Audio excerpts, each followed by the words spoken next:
Bonjour, ici Stevie Ray. Bienvenue à cette présentation de Bâton Rouge Live en direct du fameux restaurant de la Chenette qui, à chaque semaine, vous présente une émission qui va dans toutes les directions, disponible sur Facebook, sur Quai Marina Flashback. Une autre très belle émission pour vous cette semaine. Notre deuxième invitée est une artiste complète pratiquant avec grande passion le chant et la danse. Et sans dévoiler son âge, mentionnons sa longue expérience qui s'étale sur près de 4 décennies.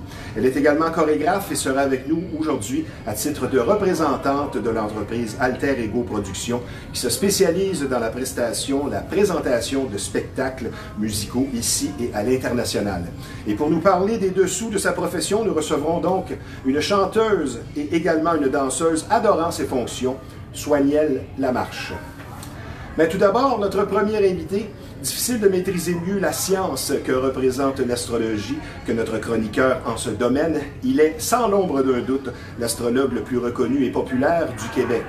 Non seulement sa compétence est éprouvée, mais il est également un excellent vulgarisateur.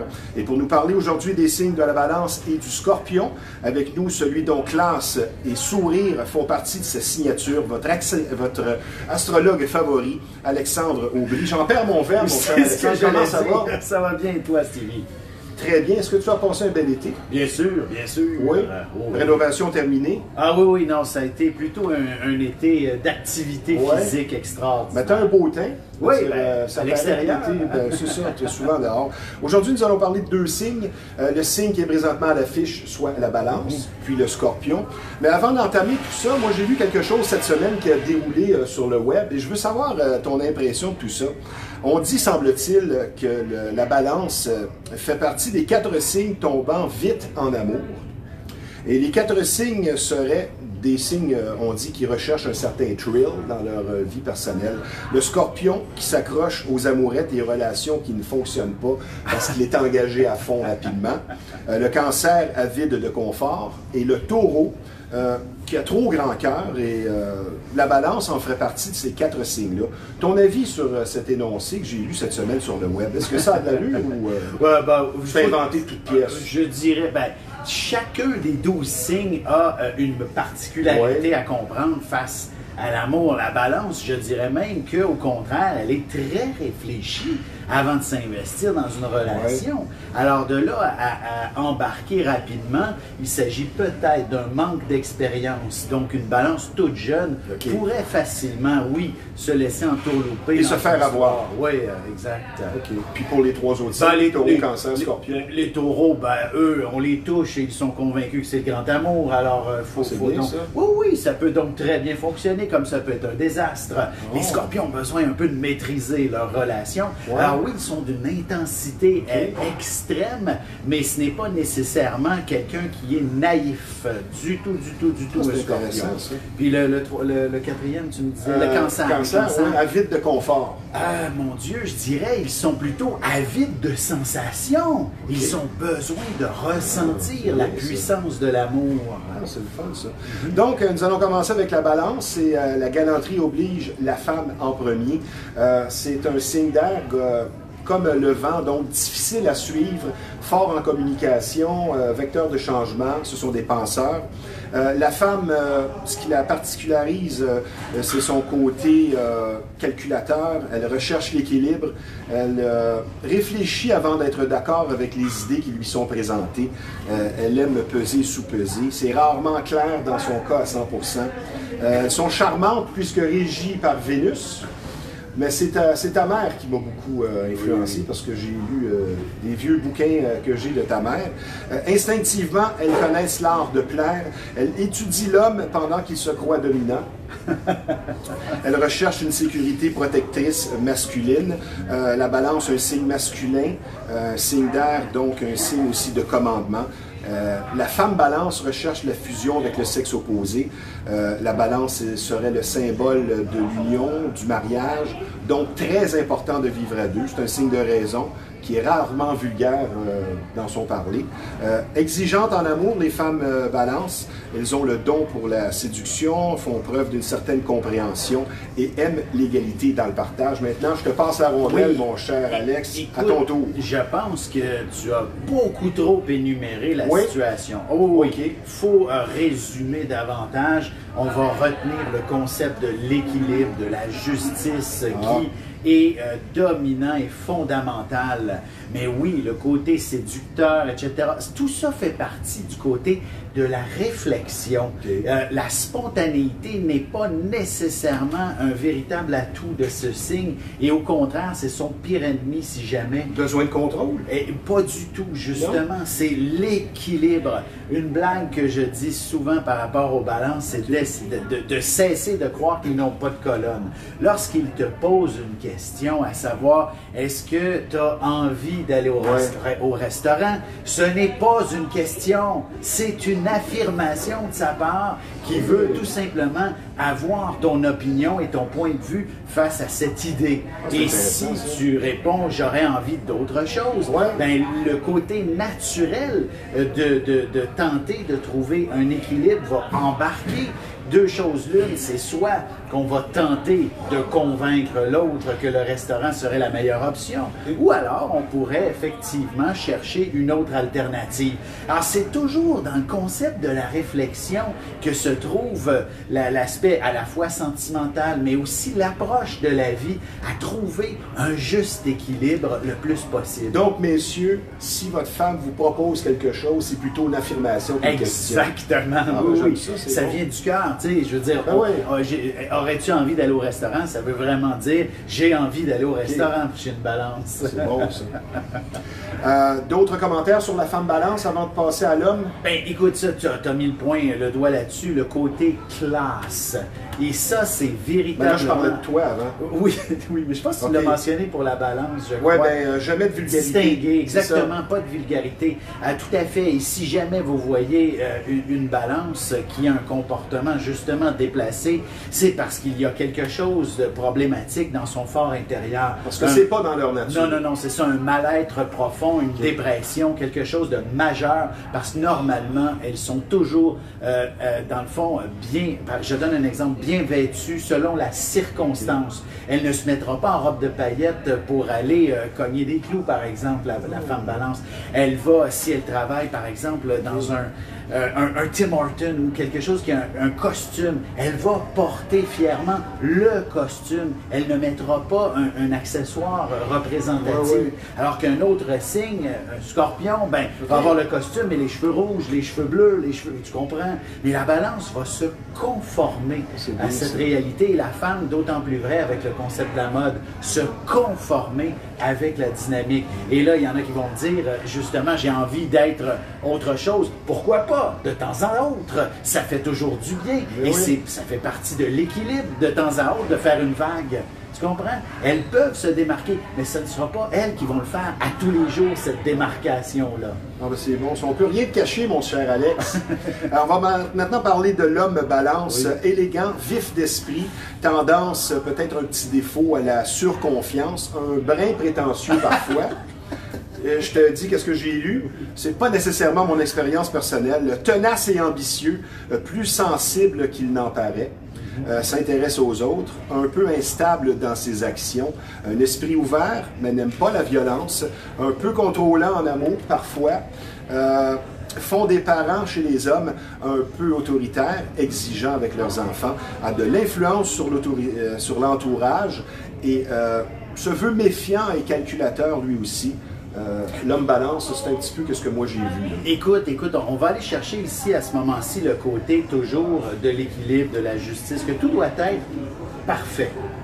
Et ça, l'homme va peut-être un petit peu plus le véhiculer de là, par moment, l'image un peu plus prétentieuse. Mais c'est qu'il va définitivement tenter d'être toujours à la hauteur, peu importe la circonstance.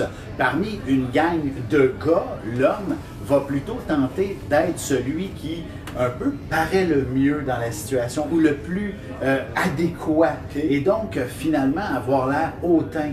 Mais ce n'est pas, comment je pourrais dire, nécessairement pour... C'est une apparence plus que d'autres choses. Et c'est une apparence plutôt inconsciente, je dirais, en général, mais qui est... C'est un masque. c'est un...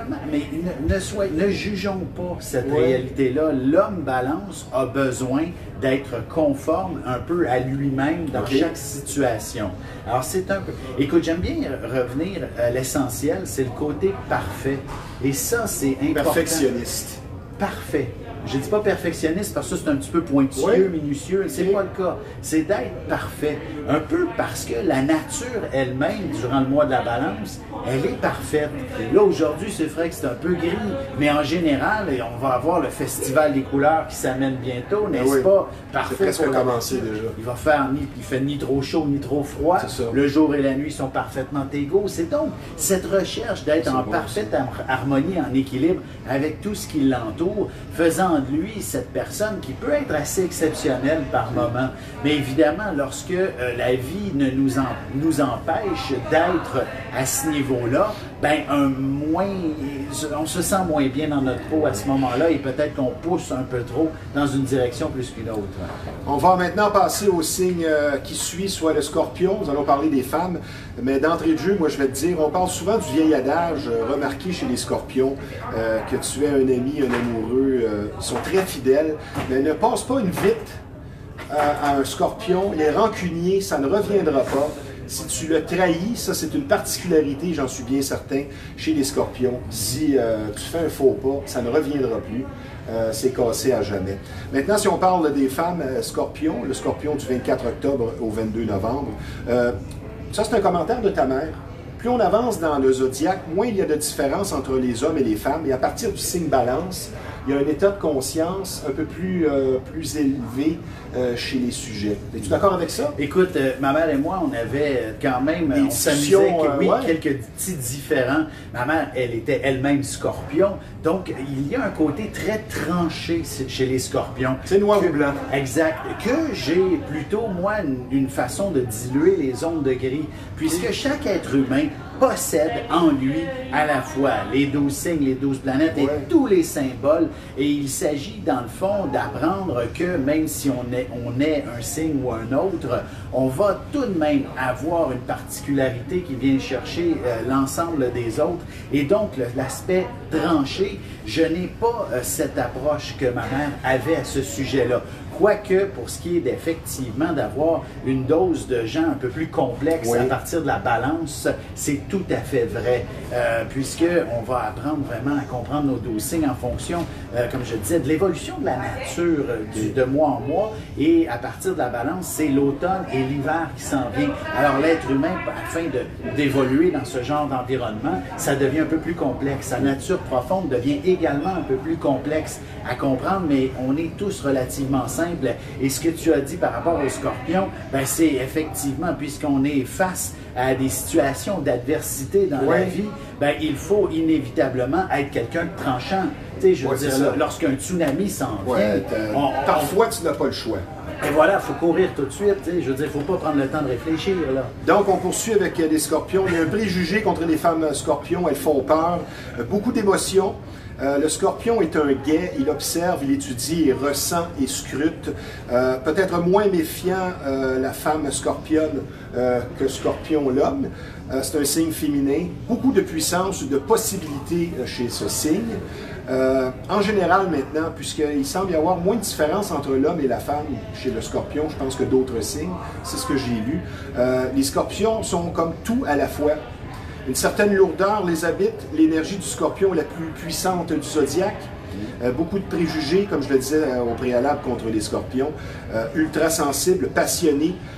Signe aussi une particularité où on le retrouve, un certain haut taux de suicide. C'est une particularité qu'on entend souvent chez les gens qui parlent de zodiaque et du Scorpion. Ils doivent canaliser leurs énergies. C'est un signe d'eau, donc beaucoup de sensibilité, d'intuition, d'émotivité. Ce que j'ai lu aussi, les signes d'eau ont toujours besoin d'un contenant, et ça, c'est pour sa sécurité.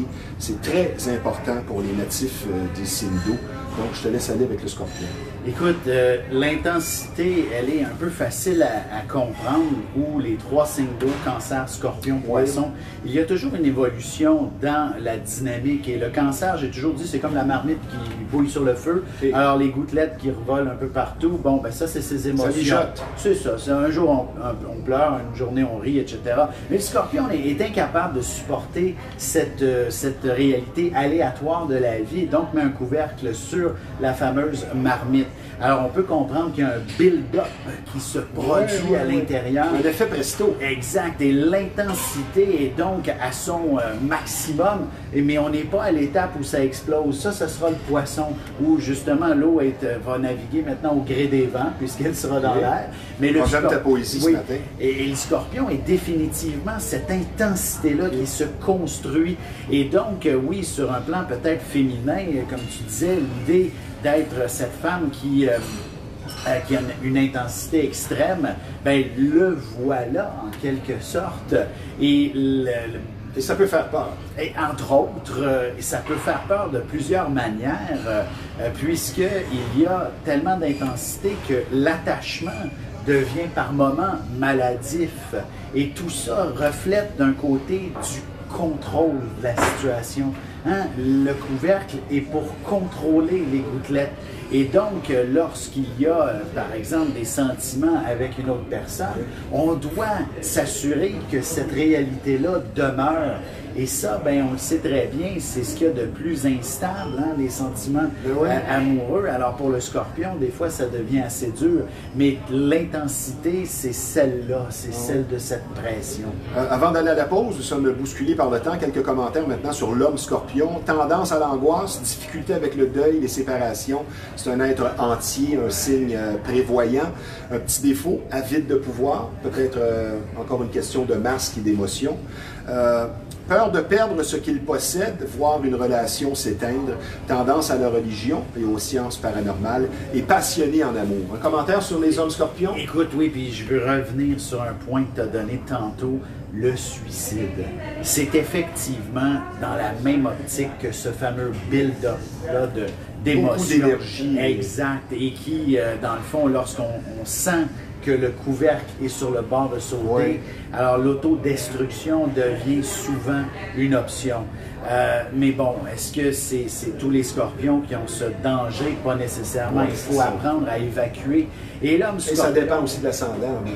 Ça dépend de l'ensemble de la carte du ciel. De là, ma différence avec ma mère, on ne peut pas trancher sur un individu tant qu'on n'a pas sa carte du ciel au complet. Alors c'est un peu ça, l'homme scorpion. Tu parlais du contrôle. Ben, évidemment, il y a définitivement toujours cette peur de perdre. J'aime que tu fasses une distinction avec ta vue des choses de ta mère. Oui, tout à fait. Et ça prouve que tu as fait tes classes aussi de par toi-même. Mais je respecte pleinement sa position et son opinion. C'était une sommité en astrologie comme toi aussi. Exact. C'est juste que... Elle a pratiqué mon médaillé, ta mère, Jacqueline. Dieu, ça ne se compte pas. Elle était adolescente et elle aimait l'astrologie déjà.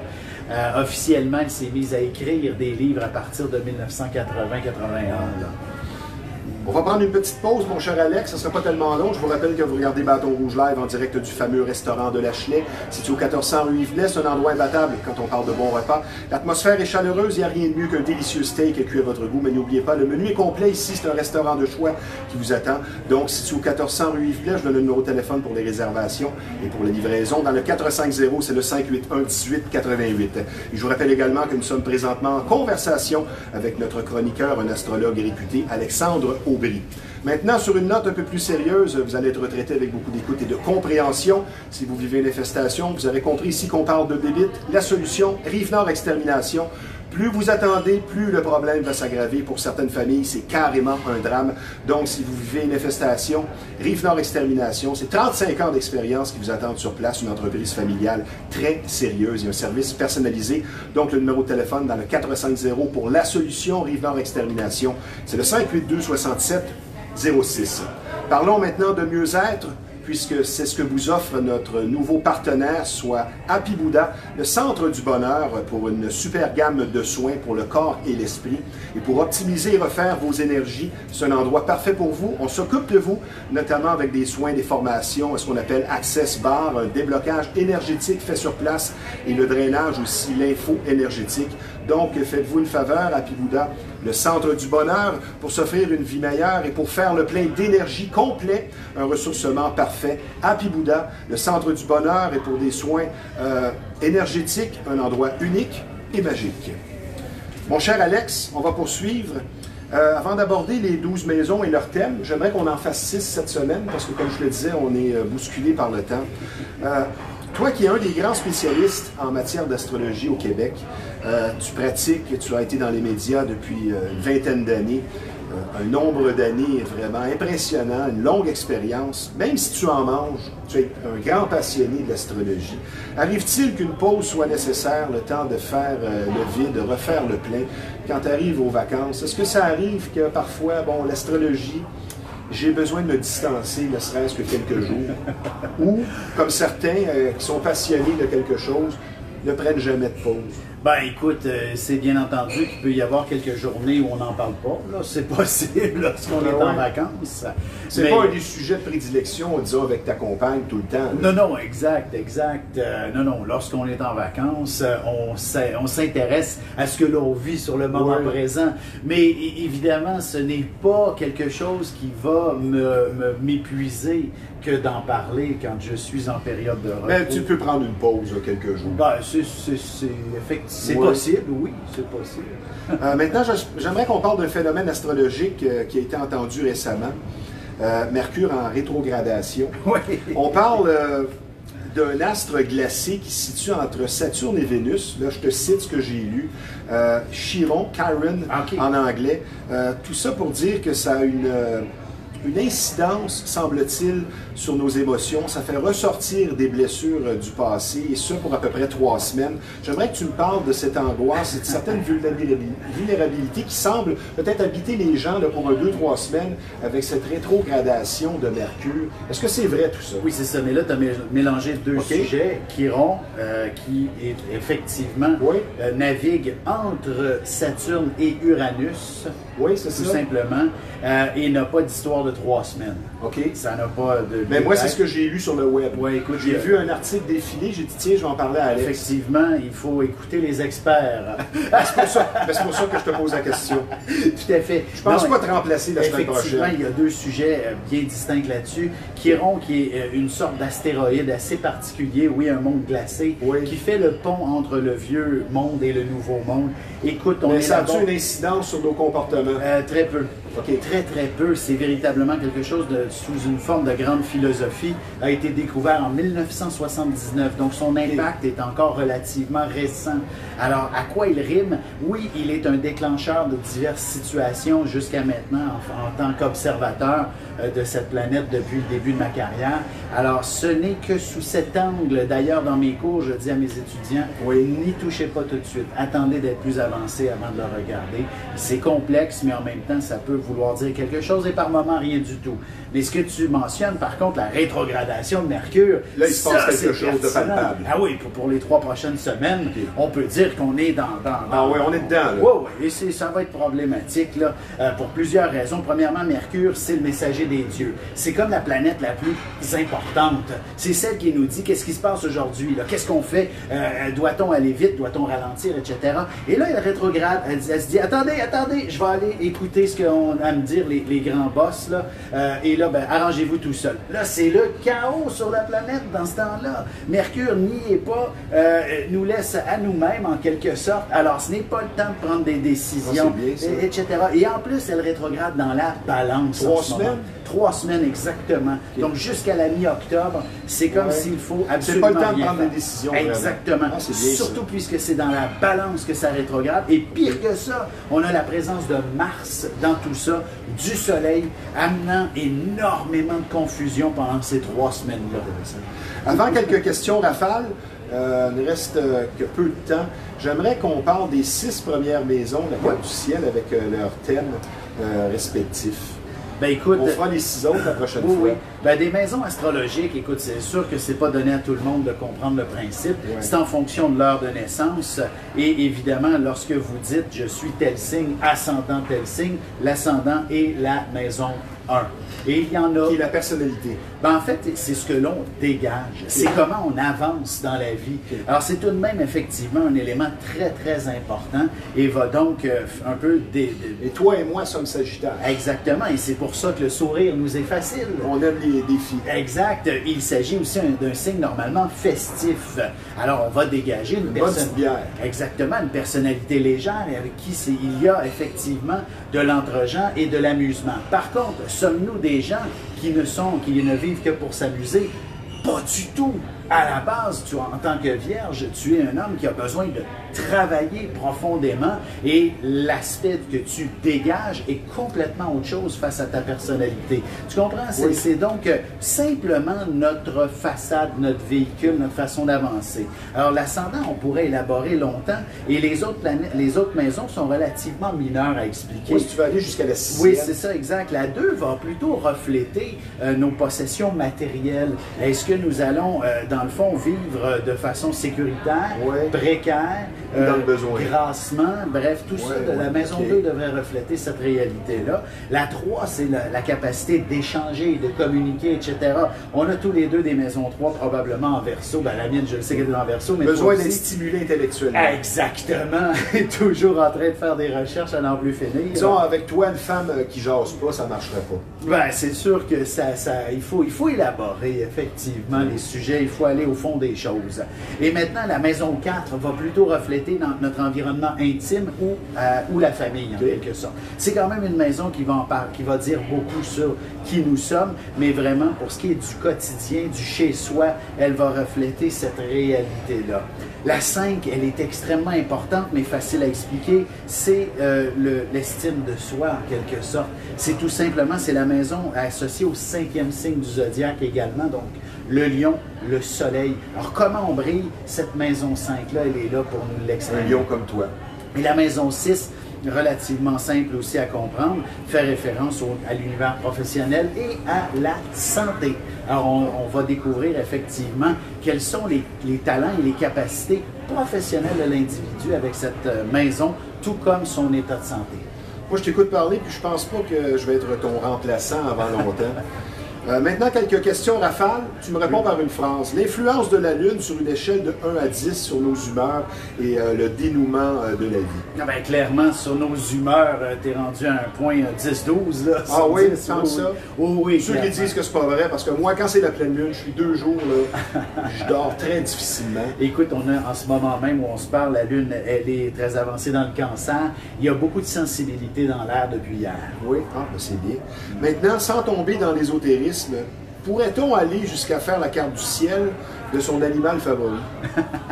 Écoute, honnêtement... Elle n'est pas si folle que ça, cette question. Ben non, pas du tout. Ben, moi, en fait, je n'utilise pas la carte du ciel. Tu as déjà fait des cartes du ciel des animaux? Pas la carte du ciel, mais au moins la date de naissance et de s'occuper de l'animal en fonction de son signe astrologique. Chien ou un chat? Oui, oui, tout à fait. C'est quoi leur signe? Ben, c'est ça, le chien, les cancers. Et c'est tellement drôle. Il avait une maman que ma conjointe possédait qui était Sagittaire. Cette chienne-là, elle était exploratrice. Elle faisait tout pour se sauver, alors que son petit ne la suivait jamais, restait toujours à la maison et fidèle, parce que pour lui, il n'y a que la maison. Et moi qui pensais que tu étais pour rire de cette question-là. Ben, c'est assez pertinent. Et moi, j'ai eu beaucoup de chats dans ma vie et ça a été toujours assez pertinent. D'ailleurs, à une certaine époque, pour comprendre le comportement de ton animal favori. Oui, c'est ça. J'avais 3 chats et dont les 2 plus vieux étaient, un Lurk Balance, l'autre Gémeaux. Et j'ai dû les faire euthanasier à un certain moment. Et mon dernier était Cancer. Et lui, on dirait qu'il m'a regardé, il m'a dit, toi, là, tu ne me fais pas euthanasier, je meurs dans la maison. Je suis Cancer. Tu sais, il avait besoin de cette maison-là. Et j'ai un peu respecté cette volonté-là. Et je l'ai senti, parce que le chat a dépéri vraiment lentement. Puis un jour... Il a vécu presque 20 ans. Presque. Il avait 14 ans, puis vraiment, tout simplement décédé de vieillesse dans le milieu de la place. Il voulait se faire voir de tout le monde. Alexandre, notre dernière question. Avec cette crise du COVID qui perdure depuis presque 2 ans maintenant, on a l'impression parfois que le monde est en ébullition. en astrologie présentement. Est-ce qu'on peut dire que le monde est en train de devenir fou? Écoute, tu me demandes ça, c'est une question qu'il faudrait élaborer pendant des heures non, et des heures. En une ou deux phrases seulement. Oui, exact. Parce qu'on n'a plus de temps. Là. Laissons le carré d'Uranus et de Saturne se dissiper à partir du mois de mars. Et là, les restrictions vont commencer à baisser. Et par la suite, on a un nouveau monde à imaginer. As-tu un livre en chantier présentement, évidemment, pour les prévisions 2022? Ben exact. Non seulement il est en chantier, mais il est disponible dans toute bonne librairie. D'ailleurs, je ne l'ai pas amené. J'avais pensé justement d'en offrir une copie. Oui, la prochaine fois, fin novembre, on va se revoir pour les prévisions 2022 et pour le signe du Sagittaire. Toujours un plaisir de te recevoir. Très intéressant. Tu vulgarises bien. Tu rends l'astrologie accessible et crédible. Et mesdames, je vous le dis, il est aussi gentil dans la vraie vie qu'à l'écran. Je le connais personnellement. Merci d'avoir été des nôtres. On se reprend très prochainement. Merci beaucoup, Alex. Merci. Très gentil. À bientôt. Maintenant, parlons d'un domaine très en vogue, ayant connu une progression fulgurante au cours des dernières années, soit le tatouage. J'ai beaucoup de fierté de vous parler de notre nouveau partenaire ici de Bâton Rouge Live, une entreprise où service rime avec qualité, soit Dave White Tattoo. Vous savez, c'est difficile de faire confiance et de trouver le parfait artiste tatoueur, et pour être reçu avec professionnalisme et gentillesse, et pour que vos désirs, vos tatouages soient réussis avec finesse, vous n'avez qu'à aller sur Facebook, voir Dave White Tattoo. Le travail sera 100% à votre goût. Maintenant, vous êtes amateur de chasse et de pêche. L'endroit pour vous, c'est Performance Chasse et Pêche, une entreprise qui porte très bien son nom. Beaucoup d'expériences qui vous attendent sur place, puisque ce très beau magasin existe déjà depuis près d'un quart de siècle. C'est situé au 303 Notre-Dame à Repentigny. Une très bonne réputation, tout simplement le numéro 1 de la Rive-Nord quand on parle de chasse et de pêche. Et pour des conseils des batteries, allez voir François, le gérant et propriétaire sur place. Donc, Performance Chasse et Pêche, là où la passion se vit à chaque saison. Je voudrais revenir maintenant. La semaine dernière, nous avons reçu Karine Plouffe, qui est une photographe, également écrivaine. Ça, c'est son bouquin. Les sujets sont inspirants. C'est un livre, moi, je dirais carrément de positivisme. Je vous le recommande fortement. C'est Inspiration au féminin. Cette photographe talentueuse a rencontré une trentaine de personnalités féminines et elle nous raconte leur vécu. C'est une source d'inspiration. Donc, Inspiration au féminin, écrit par Karine Plouffe. C'est son deuxième bouquin, je vous le recommande fortement. Maintenant, notre deuxième invité, une artiste ayant passé presque l'entièreté de sa vie entourée de musique. Elle chante, elle danse et dirige en tant que chorégraphe professionnelle. Et pour nous parler de ses nombreuses passions et de ses qualités requises pour son métier, elle représente également l'entreprise responsable de ses spectacles et des tournées, soit Alter Ego Productions. Je vous présente une femme dont l'énergie semble inépuisable et qui a la musique et ses rythmes dans le sang, Soignelle Lamarche. Bonjour Soignelle. Bonjour. Ça va bien? Ça va super bien, merci. On va commencer avec les choses un peu moins sérieuses. On va régler un dossier, une question que tu as répondu des millions de fois. Oui. Soignelle, c'est très beau, c'est particulier, c'est doux. Comment ça, Soignelle? Comment ça? Ben, mes parents très bohèmes, nés dans les années 70, oui. Les deux avaient les cheveux très longs. Ben oui. Donc, mon père s'appelle François, ma mère Danielle, et ils ont pris les dernières syllabes de leur nom. Et donc, ça fait Soignelle. Ça fait Soignelle, mais le soie s'écrit comme de la soie. Donc, c'est bien. Oui. Mais ça fait un prénom qui a fait que tu as répondu souvent à la même question depuis que tu es tout petite. Ça vient d'où, ça? Ça prend de la patience. Oui, oui. Maintenant, si on va directement vers ton métier, est-ce que l'incidence de la COVID a été très palpable sur ton métier de chanteuse et chorégraphe chez Alter Ego Productions? J'imagine que oui. Oui. Moi, des amis acteurs, danseurs, techniciens, on a vraiment beaucoup d'amis techniciens. Je peux vous dire que ça n'a pas été facile et c'est encore pas facile. Ça ne reprend pas comme ça. Non, c'est ça. C'est pas du jour au lendemain que tout reprend. Les événements, il y a encore des restrictions, les gens ont peur. C'est même pas repris à 100%. Puis ce qui est à l'extérieur du pays, c'est encore pire, on attend toujours. C'est peut-être plus difficile pour une artiste comme toi qui veut pas être sportive, parce que tu es habitué de danser, de faire des spectacles. Fait qu'il y a l'aspect physique aussi, comme un joueur de hockey, je veux dire, qui ne peut pas patiner. Tu es privé de ta grande passion d'un point de vue physique. Exactement. Puis psychologiquement, ça n'a pas été facile. Donc je dirais, je pense pas que c'est tous les artistes qui étaient à la maison. OK, là, je vais faire mes exercices, faut que je reste en forme, je bois pas d'alcool.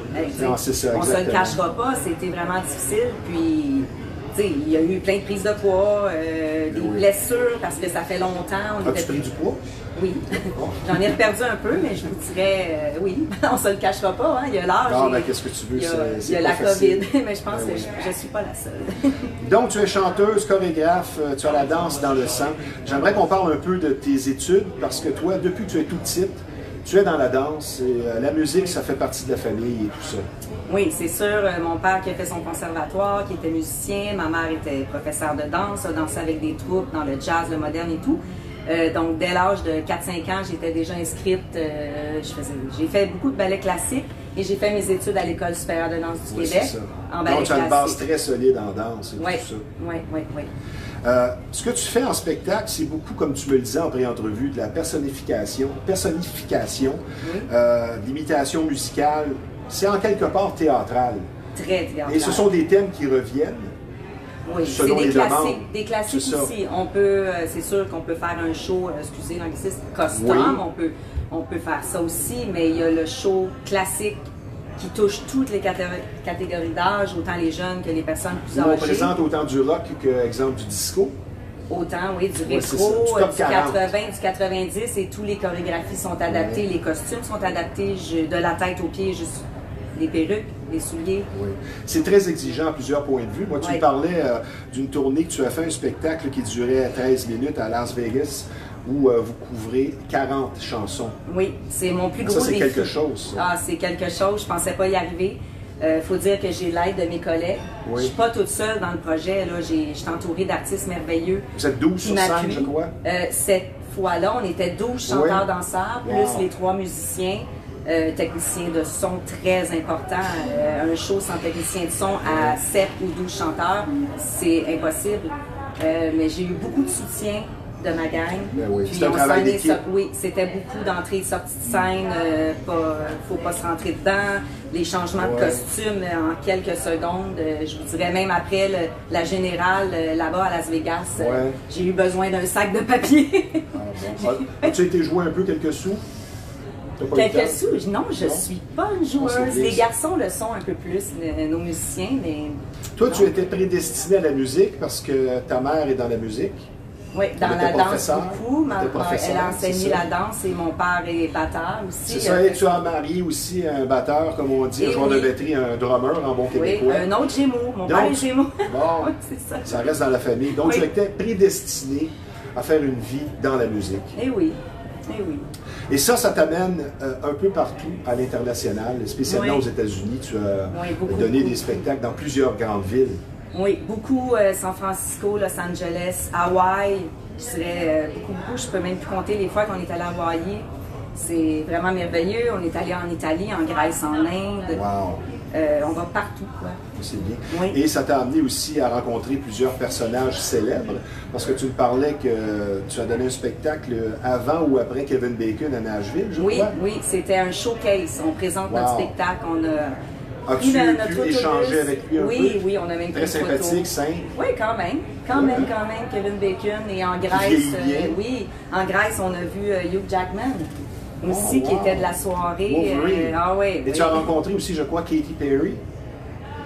Un de mes chanteurs l'a rencontré, il l'a vu. Elle était au même endroit à Los Cabos, au One and Only Pavilion, où on avait une prestation à faire pour... C'était un événement privé, mais Katy Perry était en vacances dans cet hôtel-là. Donc, quand on a fait la chanson de Katy Perry, c'était juste drôle de penser qu'elle était à quelques pas de nous. Donc, ce que tu fais, c'est une véritable vocation. Il faut être très passionné de danse, de musique. Quel serait le secret d'une belle chorégraphie réussie? Ben, c'est sûr, tout vient de la passion quand même. Tu sais, le produit final, après votre prestation, là, tu dis, moi, je suis satisfait. C'est quoi le secret de tout ça qui fait que tu arrives à un succès? Un succès, c'est pas seulement le choix musical, là, non, je veux dire. C'est de bien penser les mouvements en fonction de... On chante en même temps, ça c'est super important. C'est peut-être pas n'importe quel chorégraphe. Très exigeant. Très exigeant. Tu as un micro dans les mains et tu dois faire des mouvements avec l'autre main. Là, change de main. Oui, c'est ça. Le concept doit fonctionner avec la chanson. tu peux pas sauter tout le long de la chanson. Et le spectacle est un feu roulant, comme tu me le disais. Ça arrête pas. Même, il y a quelques bacs vocales qui sont faits backstage, en arrière, pendant qu'on se change. On est dans le micro, puis c'est vrai, il faut que j'aide. Il y a un petit bac là. Tout est fait live. Donc, et beaucoup d'exigences aussi sur le point de vue physique, la condition physique demandée pour pratiquer. On va revenir un peu plus loin sur tes anecdotes de blessures. Mais je veux dire, quelqu'un qui fait du surpoids ou qui n'est pas en forme ne dansera pas longtemps, spécialement pas dans une chorégraphie comme les tiennes. C'est malheureux, mais c'est comme ça. Puis même en 2021, ça choque beaucoup de gens, mais on n'a pas le choix, on doit être en forme, ça prend des bons abdos, c'est très physique. Puis les costumes sont faits, j'ai pas 4 sizes de costumes. Est-ce que tu t'entraînes aussi? Quand tout va bien, on n'est pas dans la COVID. Quand tout va bien, oui, j'ai pas le choix, là, mais là, les blessures viennent, c'est sûr. Toi, est-ce que tu traînes des blessures après toutes ces années-là? Des chevilles, disons? Les genoux. Présentement, les genoux, je vous dirais, c'est très difficile sur mes genoux, mais c'est normal aussi, là, ça fait 23 ans que je fais ça. Oui, c'est ça. Mais oui, j'ai fait des spectacles avec pincement cervical à 2 vertèbres. Dans les changements de costume, les larmes coulaient. J'ai regardé mon chanteur Ali à un moment donné, puis j'ai fait « S'il te plaît, vas-y, prends ma place ». Il était tout content, là, il faisait le Lady Gaga, puis il a fait Thriller à ma place. Oui, mais ça arrivait des fois. Ça, c'était, je pense que c'était ma plus grosse blessure. Ton artiste favori pour faire des chorégraphies, ça serait quoi? Moi, j'adore danser sur notre petite partie de Katy Perry. OK. Je sais pas, le personnage, c'est coquet, c'est drôle. Oui. Je prends ça au sérieux. C'est simple aussi à aborder. Oui, mais c'est très lumineux comme personnage. Beaucoup d'énergie. Oui, ça, puis le disco. J'aime beaucoup danser ces styles musicaux-là. Je pense que ça vient me chercher vraiment. Et le disco est toujours en demande. Ça reste beaucoup en demande, ça n'a pas diminué. Ça fonctionne toujours, le disco. C'est une formule gagnante. Les années 80, là, ça commence à être très, très populaire aussi. Là, je pense que les gens sont nostalgiques et on dirait que tout a été dit, tout a été fait au niveau de la musique. Donc, on revient à la base et le disco en fait partie de la dance music. Si on parlait maintenant un petit peu de Alter Ego Productions qui existe déjà depuis 27 ans avec des débuts modestes, un chanteur, 4 musiciens et maintenant, ça fait des petits. Ah oui, ça a comme gros 3 décennies. Là, ils ont ajouté une chanteuse. Même à l'époque, j'étais pas là au début. Mais je connaissais le spectacle parce que Stéphane est comme un ami d'enfance. On est mariés aujourd'hui, mais c'est un ami d'enfance. Donc, oui, j'allais voir Tu as marié ton premier lover? C'est un ami vraiment. Là, je l'ai connu, je vais avoir 13-14 ans. Mais oui, on a fini ensemble finalement. J'aurais jamais... Unis par la musique et la danse. Oui, passionnément, les mêmes goûts musicaux et tout. Mais c'est ça, ça l'a grossi, là, ajouter une chanteuse, ajouter des danseurs. Mais maintenant, les chanteurs dansent aussi. Ça fait une plus belle fusion, là. L'équipe et le tout. Là. Le show, c'est vraiment tout le monde. Guitaristes et bassistes, c'est en avant de la scène et ils font les mouvements avec nous, ils dansent Thriller. Oui, c'est ça. C'est quelque chose. Avant de prendre une pause, est-ce qu'on peut dire, si on regarde un petit peu positivement la crise du COVID, que ça a donné le temps aussi de se rétablir de certaines blessures et finalement de voir que sa passion est toujours bien présente et qu'on va revenir plus fort. Mais au point de vue conditions physiques, est-ce que pour certains, ça a quand même donné un répit? Quand même, mais je pense que quelqu'un qui danse continuellement sur une blessure et qui n'arrêterait jamais 1 an ou 1 an et demi, là, ça a été la chance de. Oui, la chance de aussi d'avoir des bébés. Je connais beaucoup d'artistes. Il y a beaucoup de chanteuses qui ont eu des bébés, c'est merveilleux. Finalement, c'était le temps parfait. Oui, mais oui, ça a quand même donné un petit repos et je vous dirais familial. Plusieurs artistes ont rapproché. Oui, se rapprocher de nos enfants.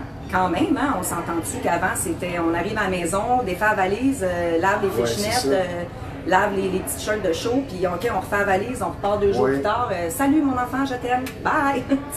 Donc, je pense que côté familial, ça fait des rapprochements. J'ai jamais vu autant mes enfants toute une été de temps, j'ai jamais été aussi. Est-ce que tes enfants dansent? J'imagine que oui. Ah, ils sont capables.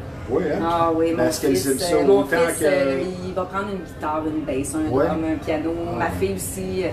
Il y a beaucoup d'influence. Ah, ils n'ont pas le choix. Soignel, nous allons prendre une petite pause. Ça ne sera pas tellement long. Je vous rappelle que vous regardez Bâton Rouge Live en direct du fameux restaurant de la Chenet qui se situe au 1400 rue Yves-Blaine. Nous sommes en compagnie d'une chanteuse et danseuse accomplie, une artiste complète, soit Soignel Lamarche.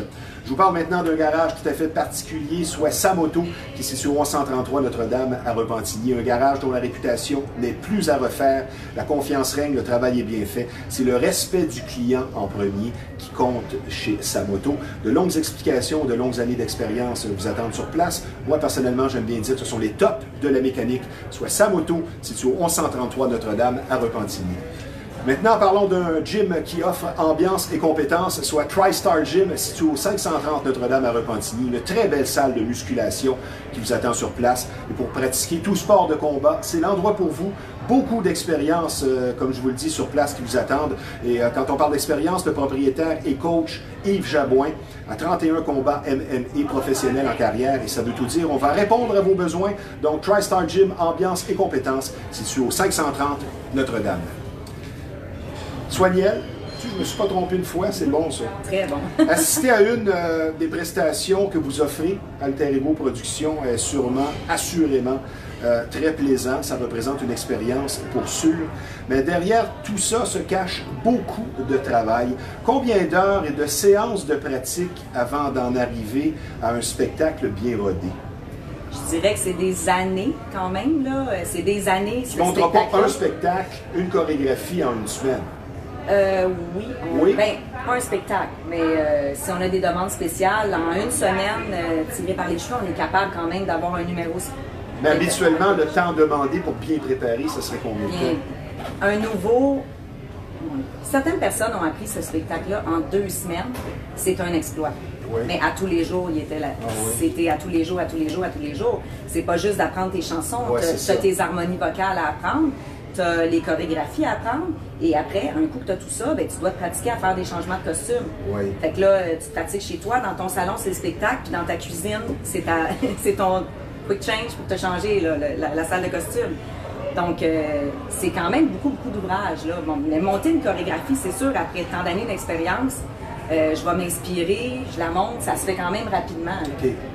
Mais c'est beaucoup de pratique pour des numéros spéciaux. Là, on va avoir quand même des pratiques, mais maintenant, tout se fait aussi par vidéo, on se parle par vidéo. OK, ouais. J'ai monté quelques mouvements, apprenez ça chez vous, puis on se voit dans une semaine.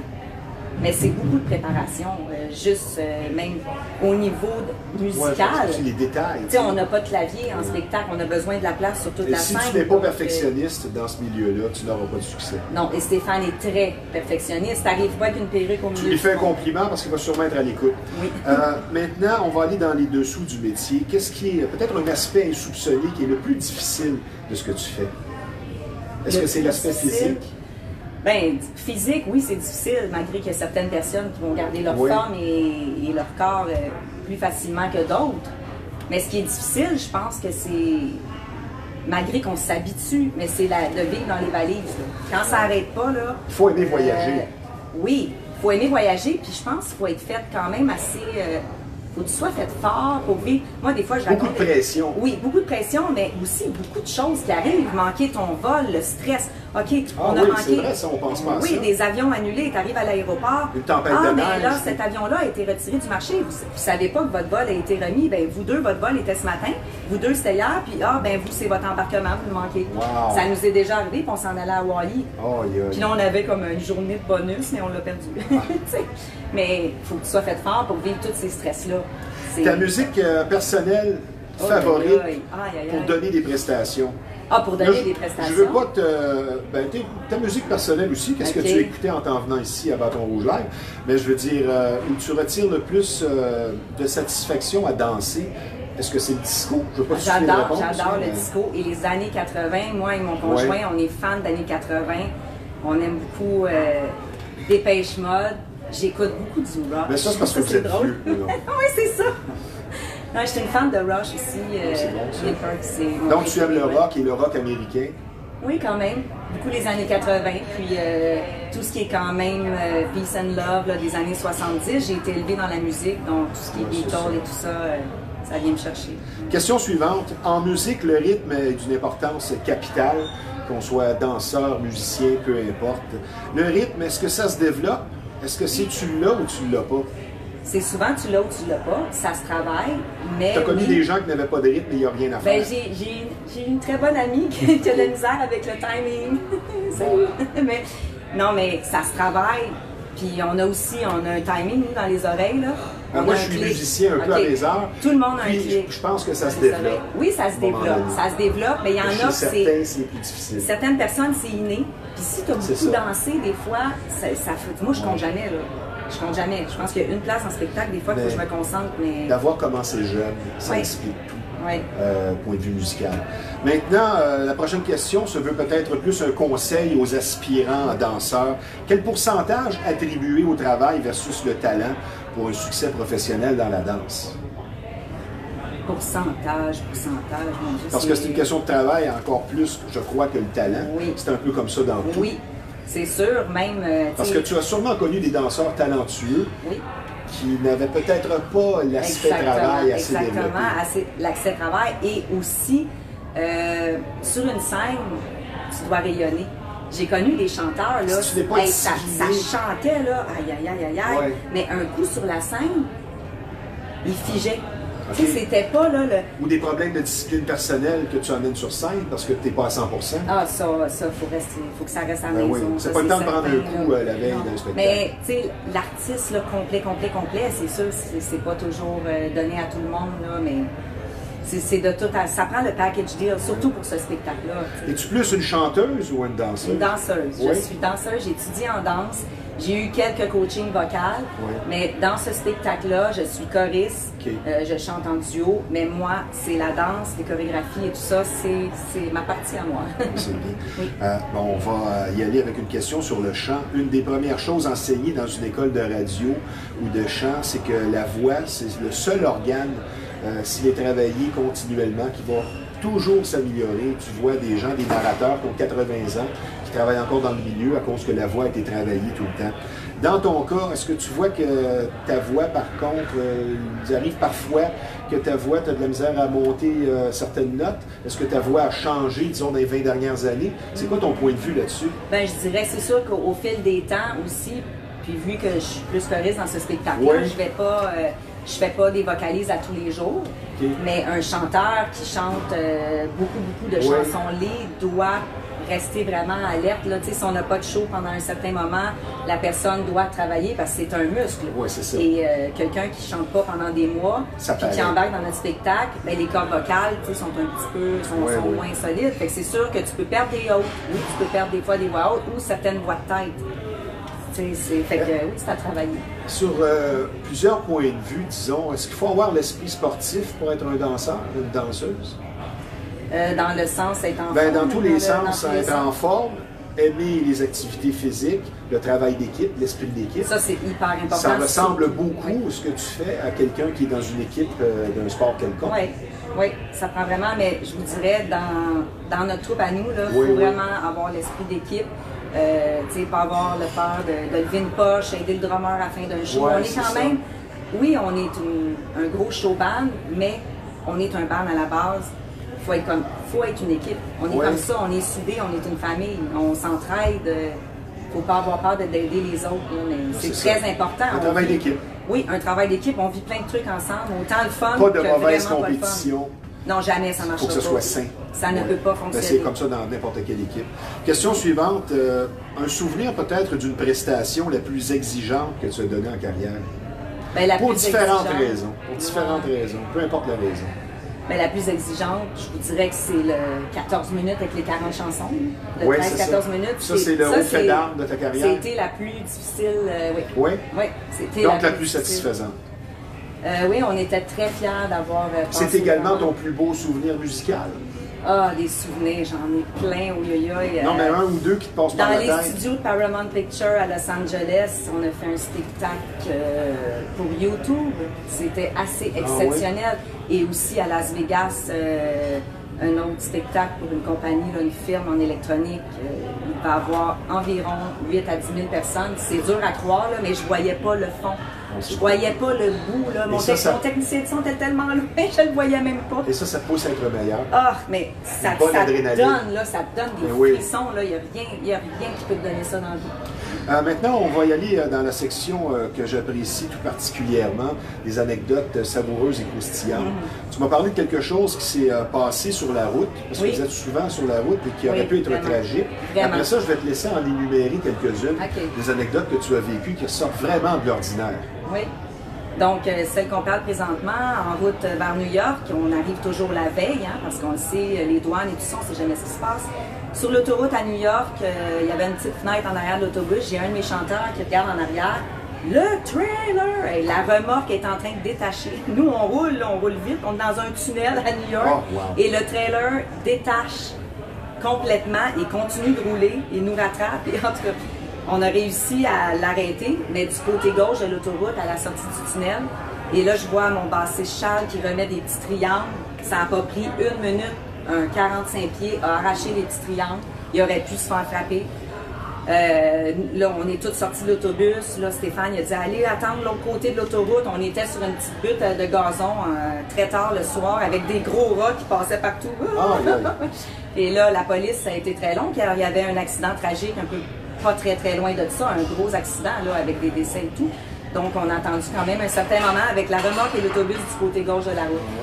Et la remorque est arrivée le lendemain à notre événement sur une flotte, là, sur un autre remorque, et on a ouvert la remorque comme ça. On a pris nos costumes et on a fait notre travail, on a fait notre spectacle quand même.